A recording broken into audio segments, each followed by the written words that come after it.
Happy birthday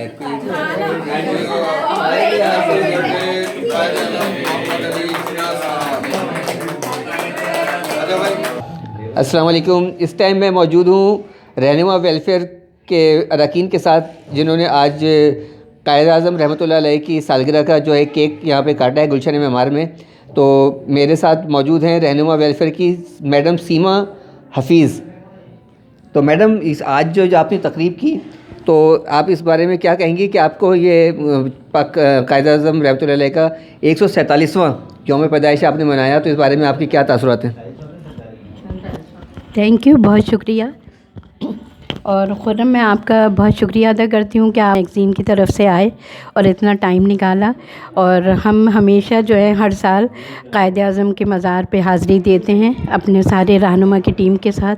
लेकिन आयशा साहिबा ने कहा कि यहाँ आकर सीमा प्रणाम करें।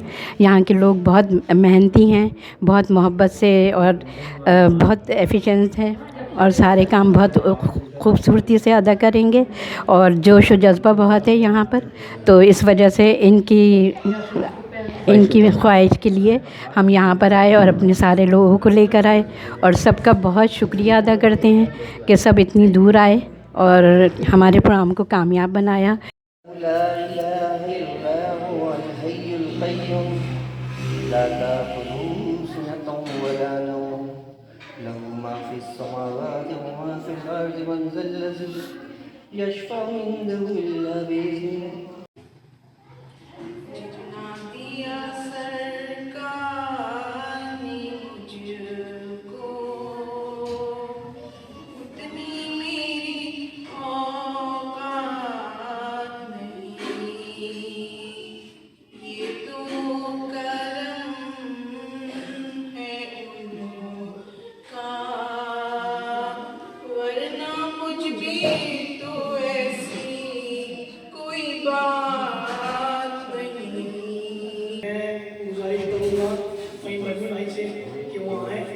थोड़ा सा हमसे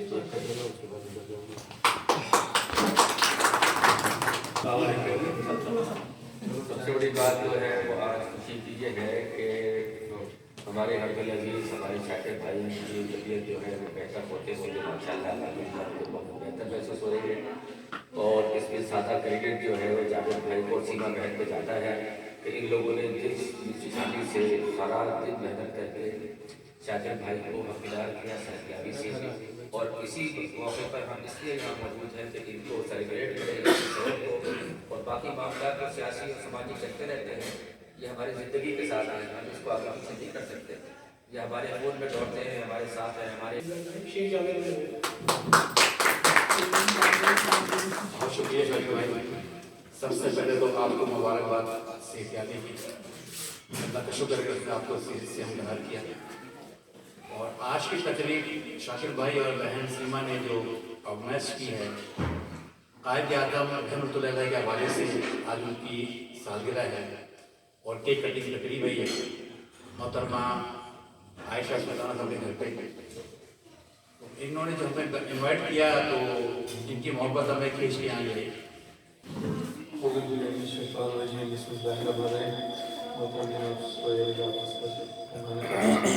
और मोहतरमा मेज़बान और उसके साथ तमाम दोस्तों का बहुत शुक्रिया इस बात के लिए है कि जो आज एहतमाम किया गया है कैदरजना के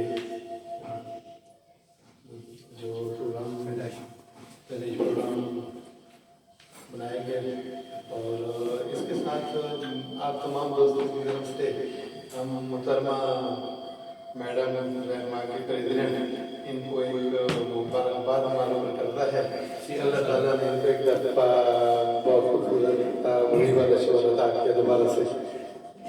इसके लिए हम तमाम दोस्त अल्लाह ताला का शुक्र अदा करते हैं कि अल्लाह ताला ने हमारे बहुत ही बेहतरीन प्यारे दोस्त को सेहत याद किया और जिन्होंने फिर से हमें सबको एक साथ ये जो कैद ये बड़ी खुशनसीबी की बात है। जो दोस्त बाकी होते हैं वही आपस में मिलते हैं। सही। और जो हम में से नहीं होते हैं या नहीं हैं, तो बहुत सारे दोस्त ऐसे भी हैं जो अभी हमारे साथ नहीं हैं, महरूम हैं। और हम खुशनसीब हैं कि आपस में एक दफ़ा फिर मैडम रहनुमा और मिस्टर रहनुमा की रहनुमाई में इकट्ठे हो गए। बहुत शुक्रिया आप तमाम दोस्तों का। कारनामा बड़ा सुनवाई बहुत अच्छा है कि इन्होंने अपने गांव में, इनके गांव में स्कूल नहीं था और स्कूल बहुत दूर था, यानी कि बच्चों को कम से कम 5-7 किलोमीटर चल के जाना पड़ता था। कौन से इलाके? स्कूल नहीं था। इन्होंने कर्नल साहब से बात की, उन्होंने कहा कि सर मैं वहाँ स्कूल बनाना चाहता हूँ, ज़मीन मैं देने को तैयार हूँ, गवर्नमेंट को आप अप्रोच करेंगे वहाँ पे स्कूल बन जाए, बच्चे तालीम हासिल कर सकें। हमारे 7-8 गाँव है, इसमें कोई भी स्कूल नहीं है। इन्होंने लैंड मार्केट प्लेटफॉर्म से अपने गांव गए, कर्नल साहब से बात कराई, डीसी से, अफसर से। कर्नल साहब ने इनको रहनुमा की तरफ से लेटर हेड पे बाकायदा सारी चीज़ें लिख के दी, अथॉरिटी दी इन्हें, तो इन्होंने अपनी ज़मीन दे के स्कूल बनवाया था। इसके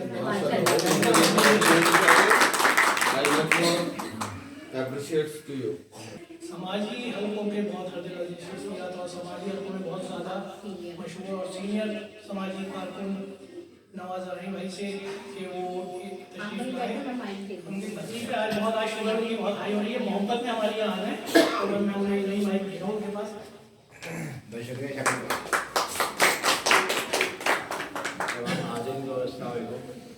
सबसे पहले तो मैं क्लियर कर दूँ, मेरी शुगर नहीं है, सिर्फ पैरों में स्किन है जब वो दर्द रहता है। और मुझे बड़ी खुशी हुई भाई साहब ने जैसा कि कहा, मैं खुश नसीब हो के मुझे बुलाया, तो मैं भी, मेरा नाम वैसे भी नवाज रानी है और मैं ये खुद खुश नसीब को मुझे रहनुमा की जो प्रेसिडेंट है, जो हमारी बिल्कुल फैमिली मेम्बर की तरह है, तकरीबन 20 साल से मैं जानता हूँ स्कूल लाइफ से। और शाकिर रज़ा बहुत ही कोऑपरेटिव, बहुत ही समझदार और सोशल सेक्टर है। एक होता है कि बंदा रास्ते में रहता है, तो ये वो दोनों शख्सियात हैं जो रास्ते में रहती हैं। और चूँकि मैं खुद ट्रेनर हूँ एनजीओ से रिलेटेड है, और मेरी खुश नसीबी कि आपने मुझे 5 साल बाद यहाँ लाया। यहाँ जरा से आगे जाएंगे तो यहाँ पाइलर का दफ्तर है, बड़ी बिल्डिंग है, तो मैं यहीं का बंदा हूँ। ये पहले 99 में बना था, डच गवर्नमेंट ने बना के दिया था, उसमें फिर मैं आलम पढ़ने भी यहीं से गया। तो ये करामत साहब आप जानते हैं, ऋषि रिजवी, और सबसे बढ़कर मेरे उस्ताद रहे प्रोफेसर करार हुसैन। जब मैं खुद 9th क्लास में था, उनसे मैंने सीखा। सेनेटर ताज हैदर उनकी वालिद, और बहुत सारी शख्सियात। तो चूँकि ये पाइलर है Pakistan institute of labour education research, जो मजदूरों को मुनज़्ज़म करता है, ट्रेड यूनियन। तो मुझे एजाज़ है कि मैंने यहीं से हालैंड से जाके पोस्ट ग्रेजुएट डिप्लोमा किया IR में। उसके बाद फिर मैं ट्रेनिंग देता हूँ, प्रोजेक्ट बनाता हूँ।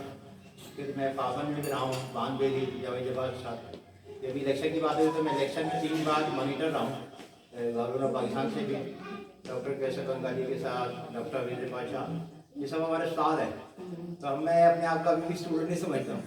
तो बहरहाल मुझे बड़ी खुशी का आपके साथ बहुत दिन बाद आए। मैंने इनका लास्ट टाइम एक इंटरव्यू किया था जब वो बिलावल साहब रेली लेके निकल रहे थे, याद होगा आपको। तो बस ये है कि थोड़ा सा काम कर रहे हैं। और एक थोड़ा सा पैगाम ये है कि लोग खाम कहते हैं कि ये जो NGO है ये गैर सियासी होती है, तो मगर मेरा दावा है, रिसर्च है कि सियासी नहीं होते। ये कि ये एक सियासत की एक कड़ी है, बल्कि जो सियासतदान बनता है, रहनुमा बनता है, वो पहले सोशल वर्क करता है, यानी कि 0 से स्टार्ट करता है, फिर 1-0 पे आता है, यानी कि 0 करके 0-1 फिर 1-0 होता है। तो मेरे ख्याल से ये जो सोशल वर्क करते हैं, खाम सिलाई मरकज़, हेल्थ कैंप, दवाई देना, चश्मे देना, एक सियासत होती है फील्ड में अपने आप को बनाने के लिए। जैसे एक बिजनेसमैन सरमायाकार वो बिजनेस करता है, एक बिल्डिंग बनाता है, दूसरी तीसरी, इस तरह NGO सेक्टर में भी जब वो थोड़ा सा मुनज़्ज़म हो जाता है फिर वो सियासत में आता है। तो मेरे ख्याल से सियासी काम रहना चाहिए और ख़ास तौर पर जरूरी तरीके से। तो मुझे बड़ी खुशी हुई कि आज कायद आज़म का पाकिस्तान का यौम विलादत है। उनका विजन ये है कि जो 11 अगस्त की तकरीर है वो बहुत इंपॉर्टेंट है, वो तमाम माइनॉरिटीज़ के लिए, मुसलमानों के लिए, जो एक जमहूरियत प्लेटफॉर्म देता है, तो हमें उसको फॉलो करना चाहिए। और बाकी मज़हब परस्ती और लसानियत उससे हटकर हमें सोचना चाहिए। हाँ, हर मज़हब और सियासी लसानी जमात को हक है सियासत में आने का, मगर ये अकॉर्डिंग टू जो कॉन्स्टिट्यूशन उस पर आना चाहिए। बहुत बहुत शुक्रिया, थैंक यू वेरी मच।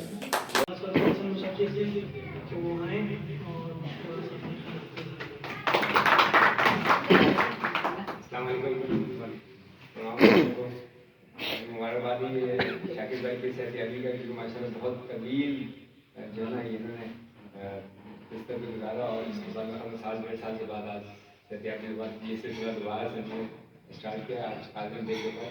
हालांकि हर साल ये माशाल्लाह करते हैं, मगर लास्ट ईयर भी काफ़ी उनकी तबीयत बहुत ख़राब थी और मैं जिस तरह अस्पताल में इनको देखता रहा तो बस दुआएं कर रहे थे सब। और सारे भाई को बहुत बहुत शुक्रिया कि बीमार आए हैं, क्योंकि मुझे हैरत हो रही थी कि सुहेल आफी भाई, मैंने इनसे पूछा, मैंने कहा सुहेल आएंगे बीमार, कह हाँ आएंगे। मैंने कहा बड़ी बात है, चले। और वकास भाई सब, वकास भाई का बहुत गहरा ताल्लुक है रहनुमा के साथ, क्योंकि वकास जाफरी साहब पैटर्न थे। तो सबका थैंक्स रहनुमा की तरफ से। कम से कम 15-16 साल से बीमार में आ रहा हूँ। बात की गवाही देंगे कि हम रात को 11-11 बजे 10-10 बजे 12-12 बजे यहाँ से उठ के जा रहे होते थे और जाफी साहब से बोलते थे भाई अब तो इजाज़त दे दो, मेहरबानी होगी तुम्हारी यार, बहुत दूर जाना है, रास्ता बहुत तवील है। इसलिए बीच का रास्ता उस समय बड़ा सन्नाटे का होता था, लेकिन वो कहते थे कि क्या करना है यहाँ, अगर ज़्यादा होगा तो मैं कहीं इंतज़ाम कर दूँगा, सो जाना, रह जाना रात को, क्या होगा सुबह चले जाना। आज उनके फर्जंद वकास जाफरी हमारे दरमियान मौजूद हैं जो जाफरी भाई की याद दिला रहे हैं। मेरी दरख्वास्त है वकास जाफरी भाई से कि वो आएँ और अपने ख्याल का इज़हार करें।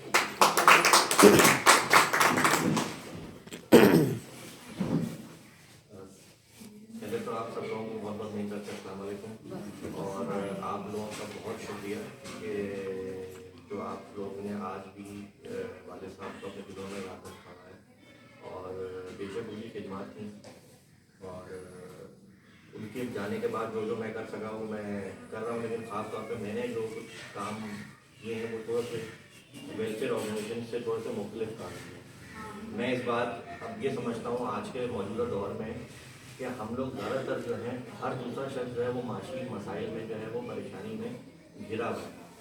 हम जितने NGOs के मुख्तलिफ लोग काम कर रहे हैं, जैसे कि रहनुमा माशा से ये तो बहुत पुराना और बहुत बड़ा नाम है और बहुत अरसे से लोग काम कर रहे हैं, ऐसे बहुत सारे लोग मुख्तलिफ NGOs से मुख्तलिफ काम कर रहे हैं। मेरी भी अपनी एक NGO है जिससे मैं अपने काम कर रहा हूँ। हमारा फोकस इस वक्त ये होना चाहिए कि हम ऐसे काम करें जिससे रोज़गार पैदा हो। तो मैं क्योंकि एक बिज़नेस भी करता हूँ, बिज़नेस से मेरा ताल्लुक है, रियल एस्टेट से ताल्लुक है, कंस्ट्रक्शन से ताल्लुक है, मेरी IT की भी कंपनी है और उसके साथ साथ मैं स्टॉक एक्सचेंज के अंदर भी है मैं इन्वेस्टमेंट करता हूँ। तो मैं हर बार ये कोशिश करता हूँ कि मैं कोई ऐसा काम ना करूँ या कोई ऐसा इवेंट ना रखूँ जिसमें मैं किसी न किसी का कोई माली फ़ायदा ना करवा सकूँ। उस माली फ़ायदे का मेरा मुराद ये मकसद ये है कि हम बजाय किसी को एक बार पैसे दे दें या उसकी हेल्प कर दें, हम उसको कोई ऐसा हुनर सिखा दें या उसको कोई ऐसी चीज़ दे दें जिससे कि वो इनेबल हो जाए और वो अपनी रोज़गार के लिए और वो आगे जो है वो उसका कोई रोज़गार का मामला उससे बन जाए। इसी तरीके से मुख्तलिफ लोगों को ऐसी अपॉर्चुनिटीज़ क्रिएट करें, ये हमारा काम होना चाहिए। एज अ कम्युनिटी के लोग हम लोग को ये सोचना चाहिए कि हमने अपनी अपनी सलाहियतों को इस्तेमाल करते हुए हम ऐसे काम करें जिससे लोगों के घरों में रोज़गार के मौके जो हैं वो पैदा हों। उनको क्योंकि हर शख्स देखें कोई सफ़ेद पोश लोगों से कुछ अपने मुँह से कह देता है, कोई नहीं कहता, लेकिन हम इस चीज़ को महसूस कर रहे हैं कि इस वक्त जो खास तौर पर कोविड के बाद से जो हालात रहे, फिर जो अभी पाकिस्तान में बहुत मुश्किल हालात से पाकिस्तान गुजरा और लोग जो है ना, मैं अक्सर देखता हूँ कि बड़े नेगेटिव हो गए और लोग जो हैं वो मुख्तलिफ सियासी पार्टियों में बढ़ गए या मुख्तलिफ बातों का हमने एक पोलराइजेशन देखी जिसमें लोग जो है ना बहुत नेगेटिव बातें करते हुए नजर आए। और महंगाई जाहिर सी बात है, चाहे अमीर आदमी हो चाहे गरीब आदमी हो, उस महंगाई से हर शख्स जो है वो मुतासर हुआ। तो हमारा फोकस जो है वो किसी भी ऑर्गेनाइजेशन का, कोई भी हम वेलफेयर ऑर्गेनाइजेशन चला रहे हो, मेरे बहुत सारे दोस्त हैं, हम प्लेटफॉर्म है जिसमें मैं काम कर रहा हूँ अपने दोस्तों के साथ, तो वहाँ पर हमारा फोकस यही है कि हम छोटे छोटे बिजनेस खड़े कर रहे हैं। छोटे बिजनेस से कोई भी बिजनेस हो सकता है। आप छोटा सा कोई भी काम किसी को करवा के दे देंगे तो उसका घर चल जाएगा, बजाय उसके एक वक्त की रोटी आप उसको खाने को दे दें या एक वक्त की भीख दे दें, उससे बेहतर ये। अच्छा, हम सब जितने भी यहाँ के ज़्यादातर लोग मैं देख रहा हूँ कि यहाँ ज़्यादातर लोग ऐसे ही हैं जो फलाई जहन और फलाई सोच और दूसरों का फ़ायदा अपने जहन में रखते हैं, दूसरों का फ़ायदा हो, दूसरों का नुकसान ना हो, दूसरा शख्स जो है वो उसको कोई ना कोई हम फ़ायदा पहुँचा सकें। तो आज के दौर में सबसे ज़्यादा जो फ़ायदा अगर हम किसी को बचा सकते हैं तो उसमें जाहिर सी बात है वो ये है कि हम लोगों के जो है लोगों के काम आए और वो उनको हम माशी तौर पे इनेबल करें। अगर हमने ये मुख्तलिफ NGO से मिलकर ये काम कर लिया और बहुत सारे लोगों को इस प्रॉब्लम से, इस सिचुएशन से निकाल लिया, तो मैं समझता हूँ कि आज का ये सबसे बड़ा प्रॉब्लम ही है। देखें आप देखें बहुत सारा यूथ पाकिस्तान से बाहर भाग रहा है, वो बदतन हो गया। नेगेटिविटी हमारे यहाँ हर शख्स नेगेटिव बात कर रहा है, कुछ सोल्यूशन की पॉजिटिव बात कर हमें कमी नज़र आ रही है। तो मैं समझता हूँ कि आप लोग एक तो सबसे अच्छी बात यह है कि इन हालात में भी आप लोग पॉजिटिव इवेंट का रखना इन हालात में भी आप लोग जितनी मोहब्बत से मैं देख रहा हूँ, आप लोग सब मुझसे उम्र में बड़े हैं और जितनी मोहब्बत है आप लोग आपस में जिस मोहब्बतों से आप मिल रहे हैं और तबीयत इतनी ख़राब थी और बड़ी बड़ी खुशी अल्लाह ताला आपको बहुत सेहत दे और अल्लाह ताला आपको सेहत से रखे। और सोहेल भाई इतने दूर से यहाँ पर आए तो जाहिर सी बात है ये मोहब्बत है कि वो, और वाले साहब के दौर में भी इनकी वाले साहब से मोहब्बत थी जिस वजह से ये इतनी दूर पे आते थे, वरना वक्त सबके पास महदूद होता है और मुश्किल होता है। तो बस मैं यही मेरी गुजारिश है आप लोगों से कि वेलफेयर के प्लेटफॉर्म में कुछ ऐसे काम करें और उसमें कहीं मेरी हेल्प चाहिए जिसमें हम लोगों को इनेबल करें, हम किसी भी तरीके से कोई भी ऐसा काम करें जिससे दूसरे लोगों को जो है ना हम उनको रोज़गार के मौके उनको प्रोवाइड करके दें। और मेरा भी कारोबार का मकसद जो अब जो है, पहले हम लोग कंस्ट्रक्शन नहीं करते थे, घर नहीं बनाते थे, फ्लैट नहीं बनाते थे, आज हम बना इसलिए रहे कि मजदूरों को रोज़गार करें और हम तो वैसे भी कमा सकते हैं पैसे, हम तो प्रॉपर्टी में वैसे पैसे बना लेते हैं, लेकिन वो हर मेरे वाले साहब ने होटल चलाया वो कई अरसे लॉस में चलाया, सिर्फ दोस्ती यारी में और लोगों को वहाँ पे बुला के चलाया। सिर्फ उसका मकसद ये था कि जो मजदूर हैं या वहाँ पे जो लेबर काम कर रही है, जो वेटर काम कर रहे हैं वो, लेकिन फिर कोविड में ऐसे हालात बन गए कि हम उसको नहीं कंटिन्यू कर पाए, लेकिन हमेशा वो काम किए जिससे लोगों को, वाले साहब की भी कोशिश ये होती थी कि वो ऐसे काम करें जिससे जो लोग हैं उनको कोई ना कोई उनका माशी जो है ना वो फ़ायदा उनको और हमें एक दूसरे को इसी इन हालात में इसी चीज़ की सपोर्ट और हेल्प एक दूसरे का करनी चाहिए और एक दूसरे से जुड़ना चाहिए और ये खबर भी रखनी चाहिए कि हमारे पड़ोस में या करीब करीब में कौन आदमी अगर परेशान है और हम उसकी क्या मदद जो है वो कर सकते हैं। यही हमारा काम है एज अ कम्युनिटी और एज अ जो है इंसान। तो बहुत शुक्रिया आपका मुझे मदद करने के लिए और बुलाने के लिए। बहुत अरसे से हमारे साथ पाकिस्तान हैं, सुहेल भाई से कि वो आएँ और अपने हालात का इजहार करें। सुहेल भाई जो एक सियासी रहनुमा हैं, इनका ताल्लुक पीपल्स पार्टी से है, सब दोस्त जानते हैं, सबसे इनकी दोस्ती है और समाजी हकों के एतबार से भी बहुत मोतबर नाम समझा जाता है। तो मैं सुहेल भाई से दरख्वास्त करूँगा कि वो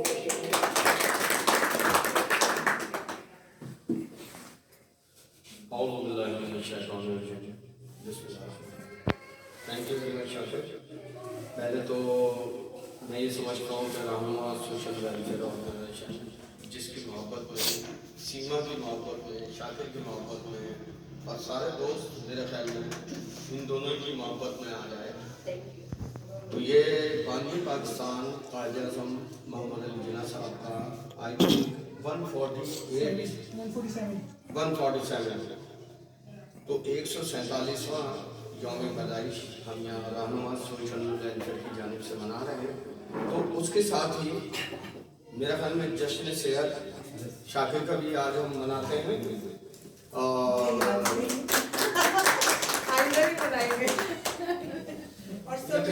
हमारी आवाज़ आयशा के साइमा सीब साहिबा और दीगर हमारी जो ख़वातीन तशरीफ़ फरमाया, उसके साथ साथ फ़हीम बरनी हमारे इलेक्टेड यूसी चेयरमैन भी हैं, नवाज़ आना बड़ी अच्छी खूबसूरत गुफ्तगू की इन्होंने, एक अपनी जगह एक फील्ड में इनका मुकाम है। वक़ास हमारा भतीजा है, लेकिन वो वालिदैन चाहे दुनिया में हों या दुनिया से रुखसत हो जाए, बड़े खुशनसीब होते हैं जिनके बच्चे उनकी तकलीद करते हुए वो काम करने की कोशिश करते हैं जो उन्होंने खिदमत इंसानियत के लिए किए। तो वक़ास ज़ाहिर जाफरी अपने तय अपने बाप का नाम रोशन कर रहे हैं, बड़े बेहतरीन काम सर अंजाम दे रहे हैं। फिर हमारे ये मलिक साहब ने जो एक काम किया कि गांव के अंदर दूर दूर तक स्कूल नहीं था, लेकिन आपने अपनी मेहनत काविश और इदारों से कहीं ना कहीं मदद दी गई आपने स्कूल, तो मैं समझता हूँ कि तालीम की बहुत बड़ी अहमियत है। और इसी तरीके से जावेद शेख मेरा बेहतरीन दोस्त भी है और अभी एक बार में इससे फरमाइश करूँगा, अभी नहीं कर रहा लेकिन करूँगा। तो देखें, मैं ये समझता हूँ कि वाक़ईतन तहरीक पाकिस्तान में लाखों लोगों ने नकल मकानी की, लाखों के तादाद में जानों के नजराने दिए। वो तमाम जो सहूनी और नाजी मजालिम ढाया करते थे, वो उन इमिग्रेंट्स के लिए जिन्होंने पाकिस्तान के लिए नकल मकानी की, हालांकि एक ही खिता था, तहजीब व तमद्दुन भी तकरीबन एक ही, और हिंदी बोलें या उर्दू बोलें एक है, लिखने में फ़र्क है। तो कल्चर हमारा सेम था, लेकिन बड़े ही मसाले उठाए गए उन पाकिस्तानियों पे जो चाहे किसी भी रंगो नस्ल से ताल्लुक़ रखते थे, किसी मज़हब से ताल्लुक़ रखते थे, लेकिन पाकिस्तान में मुस्तकिल सुकूनियत अख्तियार की। तो बानी पाकिस्तान मोहम्मद अली जिन्ना ने ये कहा था कि इस मुल्क में रहने वाला जो भी होगा उसको बुनियादी हुकूक हासिल होंगे, जिसके लिए मेरा ख्याल इस मुल्क का पहला जमहूरी वज़ीर आज़म शहीद ज़ुल्फ़िकार अली भुट्टो ने बाकायदा कॉन्स्टिट्यूशन 1973 में राइट्स दिए तमाम गैर मुस्लिमों को, तमाम इस मुल्क में रहने वाले। मज़हब हमारा सिर्फ एक है, वो है इस्लाम। बाकी ये कई टुकड़ों में बस वो बढ़ते चले गए। और मौलवी मुल्ला हमारे माशाल्लाह से पेश हैं। लेकिन मैं ये समझता हूँ कि आज रहनुमा ने जो काम किए हैं वो वाकई ये इस किस्म से बहुत सारे काम करते रहते हैं। आज फ़लस्तीन फाउंडेशन के सदर अख्तर रज़ा ने स्पेशली इनवाइट किया था कि खारसात से मज़ार कायद करने के लिए इन फेवर ऑफ फ़लस्तीन। मैं उनसे कमिटमेंट कर चुका था, लेकिन जब इसका फ़ोन आया और शाकिर ने, तो मैं इनकी मोहब्बत में आप यकीन करें कि उस प्रोग्राम को पोस्टपोन किया और यहाँ आया। तो आप अच्छा इसी जरिए आज़ाद करिए जो मारूफ बिल्डर भी हैं, लेकिन मेरा बचपन का दोस्त से यहाँ आने के बाद सीमा मैंने अजहर को इनवाइट किया। मैंने अजहर तुम यहाँ पहुँच जाओ, और ये मेरी मोहब्बत में आ गया। हम लोग स्कूल, कॉलेज, यूनिवर्सिटी तकरीबन हमारा साथ ही रहा। और अबाउट 47 ईयर्स हो गए हैं इस पॉलिटिक्स में मुझे। लेकिन एक सिर्फ एक जोक सुनाऊंगा जो आज की हकीकत है। ये खातून first governor general of Pakistan, बानी पाकिस्तान कायद आज़म मोहम्मद अली जिन्ना साहब, खातून उनके पास पहुंचती हैं तो उनका एडीसी कहता है जी खातून फरमाएं, कहेंगे मुझे जिन्ना से मिलना है। कोई रोक टोक नहीं, कोई बाउंड्री नहीं। वो ले आते हैं, वो कहती है मेरा बच्चा बेगुनाह तुम्हारी पुलिस ले गई है। ये सिर्फ समझने की बात है, जोक है, लेकिन आज की हकीकत है। वो अपने को कहते हैं जाओ, खैर को लेके आ जाते हैं। वो इंसिस्ट करती है मुझे शुक्रिया कहना है, हम कह देंगे उनको, नहीं मुझे करना है। खैर वो जाती हैं तो कहती हैं आपका बहुत शुक्रिया, मेरा बेगुनाह बच्चा उन्होंने मेरे हवाले कर दिया आपकी वजह से। लेकिन कल जब आप नहीं होंगे तो वो मसाइल का हल कौन करेगा? कहेंगे परेशान मत हो, एक कागज होगा जिसमें मेरी तस्वीर होगी, सारे मसाइल का हल होगा। तो आज हमारा मुल्क जिन कुर्बानियों के सिले में बना था, आप किसी भी गवर्नमेंट के इदारे में चले हैं, अमूमन गवर्नमेंट से कंसर्न रहता हूँ मैं, लेकिन वहाँ लिखा होता है, आयत लिखी होती है अल-राशी वल मुर्तशी किलाहुमा फिन्नार। तो मुर्तशी आपको जबरदस्ती बनाते हैं, राशि वो सारे बैठे हैं, तो आपका कोई काम भी बगैर पैसों के नहीं हो सकता। तो हम उस जगह पे तो चल रहे हैं। आज वक़ात से जो बात की, दीगर दोस्तों ने बात की कि इस मुल्क का टैलेंट क्यों अब्रॉड जा रहा है, इन्हीं वजूहात की बिना पे कि unfortunately professional degree holders private नौकरी कर रहे हैं बिलो टू स्टेटस, जो उनका एक स्टेटस होना चाहिए। MBBS करने के बाद भी प्राइवेट हॉस्पिटल्स में नौकरी कर रहे हैं, BE करने के बाद मुख्तलिफ प्राइवेट फर्म्स में कर रहे हैं, उनके लिए जॉब अपॉर्चुनिटीज नहीं है। तो एब्रॉड में उन्हें हाथों हाथ दिया जाता है। ये हमारी बदकिस्मती हमारे सिस्टम की, जिसे शहीद ज़ुल्फ़िकार अली भुट्टो ने और बेनज़ीर साहिबा ने बड़े चेंज करने की कोशिश की थी, लेकिन 27 दिसंबर 2007 के बाद शायद इस मुल्क से एक आइडियोलॉजिकल पॉलिटिक्स जो है वो खत्म हो गई। खैर इसी के साथ अभी सियासी मौका नहीं था कि मैं गुफ्तगू करता, कभी थोड़ी बहुत करके चला गया।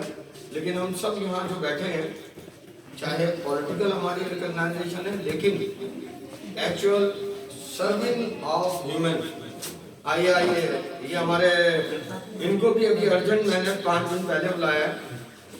ये वो कैप्टन है, आपको याद होगा 10-12 साल पहले सोमालिया के बहरी कसाकों ने एक हमारा शिप हाईजैक कर लिया था। 1 ईयर हॉस्टेज रहे, और उस जहाज के कैप्टन ये थे बड़े, मगर इनको क्रेडिट क्या हासिल है कि इन्होंने अपने किसी क्रू या किसी सबॉर्डिनेट को मरने नहीं दिया और डटे रहे। तो बरतानिया के एक चैप्टर 7 में, क्लास 7 के चैप्टर में the bravest captain of the world का खिताब दिया गया कैप्टन रोशन। तो मेरे बड़े अच्छे दोस्त हैं, अभी यहाँ आने के बाद मैंने फ़ोन किया कि कैप्टन यार तुम यहाँ आ जाओ। कहने किस जगह? मैंने कहा एक प्रोग्राम है बानी पाकिस्तान के, जो हमारी सीमा ने और शाकिर ने और कंप्लीट ये हमारी रहनुमा पाकिस्तान ने ये प्रोग्राम रखा। तो thank you very much captain. इसी के साथ मैं नहायत मशकूर ममनून हूँ, काफ़ी टाइम लिया मैंने, और जो मेरे ख्याल में हकीकत पसंद आना आप लोगों को पसंद आया होगा कि बिल्कुल यही सिस्टम है जिसको हमें चेंज करना है। थैंक यू आयशा, आपका भी, सीमा तुम्हारा, शाकिर तुम्हारा, बहुत शुक्रिया। अल्लाह ताला तुम्हें मुकम्मल सेहत कामयाब मिलाई। सबसे पहले तो मैं आप सबका बहुत शुक्रिया अदा करती हूँ क्योंकि आप सब लोग कहीं ना कहीं इंगेज हैं और आज बहुत तकरीब भी हो रही हैं और उसमें से भी इतना थोड़ा सा टाइम निकाला हमारे लिए, अपने कीमती लम्हात निकाले, उसके लिए फर्स्ट सबका शुक्र अदा करती हूँ, शुक्रिया अदा करती हूँ, शुक्रगुजार हूँ। और ये हमारा है रहनुमा वुमेन टैलेंट फोरम। इसके तहत जो हुनरमंद ख़वातीन हैं और जो घरों में काम कर रही हैं, होममेड चीज़ें बना रही हैं, उनकी मुख्तलिफ ट्रेनिंग भी करवाते हैं, उन्हें रोज़गार भी फराहम कर रहे हैं। और छोटी सी काविश है, ये आगे बस दुआ करें कि इसमें अल्लाह ताला हम लोगों को कामयाबी अता करे। मेहमानों को मेरी तरफ से अस्सलाम वालेकुम और सबकी मैं बहुत शुक्रगुजार हूँ कि आप सब लोग यहाँ आए और इस प्रोग्राम को, इस महफिल को सजाए आप सब लोगों ने आकर। और सबसे ज़्यादा मैं शाकिर साहब के सेहत के लिए बहुत ममनून हूँ कि अल्लाह ताला ने उनको दोबारा से ज़िंदगी दी है और उन्हें बहुत अल्लाह ताला इसी तरह उनको सेहत और आफियत की ज़िंदगी अल्लाह फरमाए और ऐसे ही प्रोग्राम करते रहे वो। चांद मेरी ज़मीं फूल ले आ वतन, चांद मेरी ज़मीं फूल ले आ वतन, मेरे खेतों की मट्टी है लाले यमन, चांद मेरी ज़मीं फूल मेरा वतन, मेरे मल्लाह लहरों के पाले। मेरे को याद है तेरे लहका पसीनों के पाले हुए, मजदूर इस दौर के कोकन, चांद मेरी ज़मीं फूल मेरा वतन।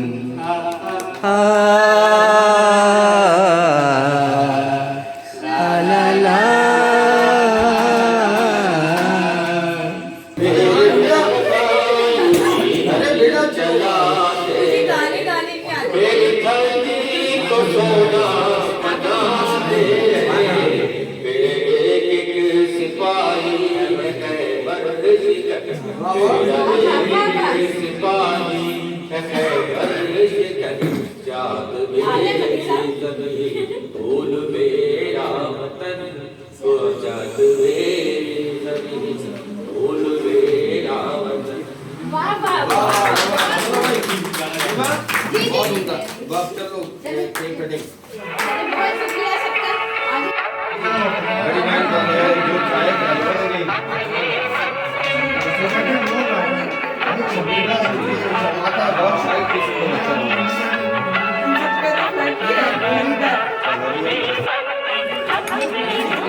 हमारे साथ मौजूद हैं इस टाइम शाकिर भाई।